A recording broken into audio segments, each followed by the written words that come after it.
Welcome to today's CrossPoint devotion. My name is Clark McGehee, and I'm so glad that you have joined us here today. I'm the student pastor and co-college pastor here at CrossPoint, and I have a devotion that I would like to share with you guys. So I was actually inspired by Sarav, our associate pastor, to create a little bit more of a theme for these next few devotions that I'm going to do. And for these next few devotions, I would like to talk about the Trinity. And the Trinity is just an absolutely essential part of Christian belief, but it's not really talked about very often. But it really is something that I'm super passionate about, so I'm excited to be able to do this devotion.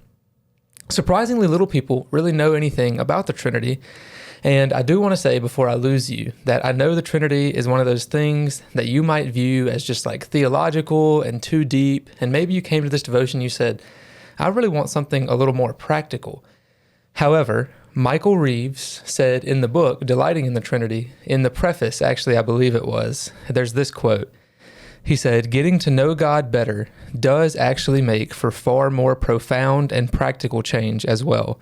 Knowing the love of God is the very thing that makes us loving." So even while we study these deep theological concepts, that actually does lead to practical change. So I just wanted that to be an encouragement in case you came on, you said, I wanted something practical today and this is a little too deep for me. Hopefully you will get some practicality out of this. So I'll start with a bit of an intro to the Trinity today and explain why it's an essential component of Christian life. I know I made that statement at the beginning and it maybe was a little bold, but I do stand by it. So to best understand the Trinity, I want to actually start with a question.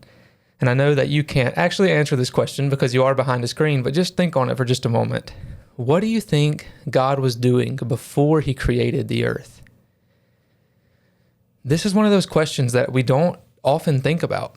And it's probably because we feel that it isn't necessarily relevant to us now, and there's probably some truth to that. But the answer does help us to grasp the Trinity.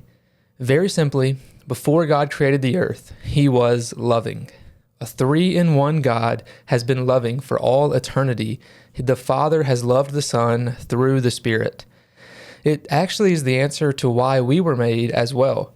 Let's take a look at a single-person God for an example. Now, this is different than our triune God. This is not the true God. This is just an example that's a false God who would be a singular person God.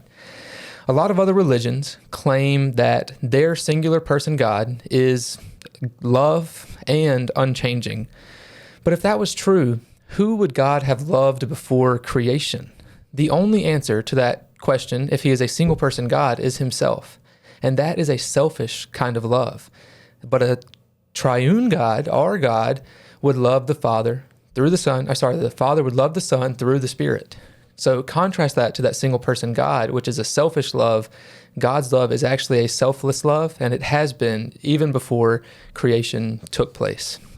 Therefore, contrasted to a singular God, he would have created only out of boredom or out of selfishness. A God that is a single God would say, hey, I want to be worshiped because right now I only love myself. So he would create to be worshiped out of a selfish heart. And you look at our God, who's a triune God, he was already loving, and therefore he created out of love. He did not create to be loved because he was already loved. He created out of love. And that is why 1 John 4:8 tells us, anyone who does not love God does not know God, because God is love. Forever and ever, across all ages, God has always been love. He is an unchanging God. He is love, and we can find comfort and peace in that. We came into the picture when God chose to create, and of course, he created out of love. Gentle and Lowly has a quote that it says, God made the world so that his Son's heart had an outlet. That is a God who is worthy to praise. I also want to quickly quote Jonathan Edwards, and it is also in the book, Gentle and Lowly. He said in a sermon, "The creation of the world seems to have been especially for this end, that the eternal Son of God might obtain a spouse, towards whom he might fully exercise the infinite benevolence of his nature, and to whom he might, as it were, open and pour forth all that immense foundation of condescension, love, and grace that was in his heart, and that in this way God might be glorified." When God created the earth, he created it with the plan for Jesus to take us as his bride in love, because God is a loving God. For a little bit of practicality, I want you to live today in joy and in love, knowing that God is love and has forever been love. That same love today dwells in you if you are a Christian through His Spirit. So I want you to ask yourself, how can I love someone today? And then make a plan to actually do it. Thank you so much for listening to today's devotion. If you enjoyed it, please share it with a friend and leave us a review, and have a blessed day.